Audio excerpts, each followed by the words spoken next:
네, 충남 공주의 한 요양병원에서 시작된 집단 감염이 끊임없이 이어지고 있습니다.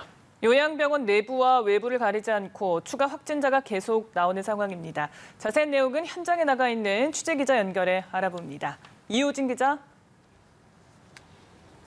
네, 충남 공주 푸르메 요양병원 앞에 나와 있습니다. 어제 하루 동안 이 요양병원에서 코로나19 확진자 21명이 추가됐습니다. 21명 가운데 환자가 18명, 간호사가 1명, 간병인이 2명입니다. 환자들은 대부분 80에서 90대 고령자들로 알려졌습니다. 지난 24일 세종에서 확진돼 세종 88번과 89번 확진자로 분류되는 확진자들이 이 요양병원 간호사와 간호조무사로 알려지면서 방역당국은 부랴부랴 전수검사를 실시했는데요. 병원 환자 185명과 종사자 101명을 대상으로 실시한 전수검사에서 환자 10명과 간병인 3명 등 13명이 확진됐습니다. 1차 검사에서는 이렇게 13명을 제외하고 대부분 음성 판정을 받았지만 이어지는 검사에서 추가 확진자가 계속 나오고 있는 상황입니다. 현재 환자들은 중증도에 따라 요양병원과 임시시설로 나뉘어 치료를 받는 것으로 알려졌습니다. 네, 이 기자, 현재까지 공주 요양병원 관련 누적 확진자는 얼마나 됩니까? 네, 오늘 아침까지 이 요양병원 관련 누적 확진자는 모두 42명입니다. 우선 병원 내부에서만 환자와 의료진, 간병인을 포함해 36명이 확진됐습니다. 이 가운데는 세종 88번과 89번 확진자도 포함되어 있습니다. 그리고 6명은 N차 감염을 통한 병원 외부 확진자로 분류됩니다. 특히 공주와 인접한 대전과 세종에서 관련 확진자가 발생했는데요.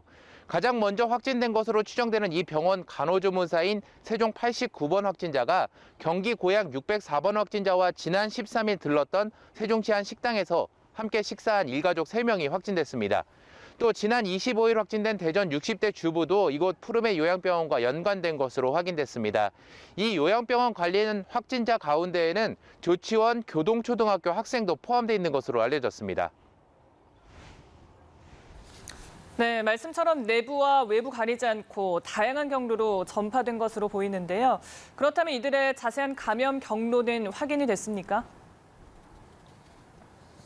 네, 아직까지 정확한 감염 경로는 확인되지 않았습니다. 방역당국이 확진자들의 동선을 통해 최초 확진자를 확인하고 있는데요. 우선 병원 내부 환자와 간병인들은 외부 동선이 거의 없기 때문에 이들이 최초 감염자는 아닐 것으로 보고 있습니다. 그래서 가장 먼저 확진 판정을 받은 세종 88번과 89번 확진자의 동선이 가장 중요하다고 볼 수 있습니다. 현재까지 알려진 바로는 증상 발현일을 기준으로 세종 89번이 88번보다 증상이 빨리 나타났습니다. 그리고 이 89번 확진자 동선은 다른 확진자와 겹치는 사실이 확인됐는데요. 앞서 말씀드렸다시피 고양시 604번 확진자입니다. 확진 판정은 세종시 89번 확진자가 먼저 받았지만 증상은 고양시 604번 확진자가 먼저 나타난 것으로 확인됐습니다. 방역당국은 고양시 604번 확진자로부터 세종시 89번 확진자로 전파되고 이 과정에서 요양병원 외부 전파가 이뤄진 것으로 보고 있습니다. 또 세종시 89번 확진자로부터 근무지인 이곳 요양병원 내 전파가 이뤄진 것으로 추정됩니다. 다만 고양시 확진자는 물론 세종시와 요양병원 내 확진자들에 대한 역학조사가 끝난 것은 아니기 때문에 조금 더 지켜봐야 할 것 같습니다. 예, 이 기자, 그런데 단순히 확진자 한 명에 의해서 전파된 건 아닌 양상인 것 같은데 병원 내부 확진자는 왜 이렇게 갑자기 늘어난 건가요? 네, 제가 지난 24일에도 이곳에 나와서 중계를 했었는데요. 그때만 해도 병원 내 확진자는 13명, 세종 2명을 포함해 확진자는 총 15명이었습니다. 그리고 엊그제 25일에는 병원 내 추가 확진자는 발생하지 않았고 첫 발생 이후 이틀이 지난 뒤인 26일 다시 다수의 확진자가 나온 겁니다. 방역당국은 요양병원 내부에서 필요한 격리가 제때 제대로 이루어지지 않아서 기존 확진자들로부터 전파된 것으로 보고 있는데요. 공주시는 인력과 병상 확보의 문제로 격리가 지연된 사실을 인정했습니다. 동일 집단 격리, 그러니까 즉 코호트 격리도 비교적 늦게 시작했는데요. 24일 집단 감염이 확인된 이후 곧바로 코호트 격리가 이뤄지지 않아 24일 당일에는 확진자들이 이송되고 1차 검사 결과 음성으로 나왔던 환자들이 밖으로 나오는 등 우왕좌왕하는 모습을 보였습니다. 그리고 나서야 25일 동일 집단 격리에 들어갔습니다. 이렇다 보니 추가 확진자도 더 나올 가능성이 큰 상황입니다. 공주시는 오늘부터 코로나 음성 환자들을 다른 요양시설이나 인접해 있는 1인 1실이 가능한 시설로 이송할 계획이라고 밝혔습니다. 예, 그런데 더 걱정인 건 공주 요양병원 외에도 충청권에서 추가 확진자가 계속 나오는 상황이죠.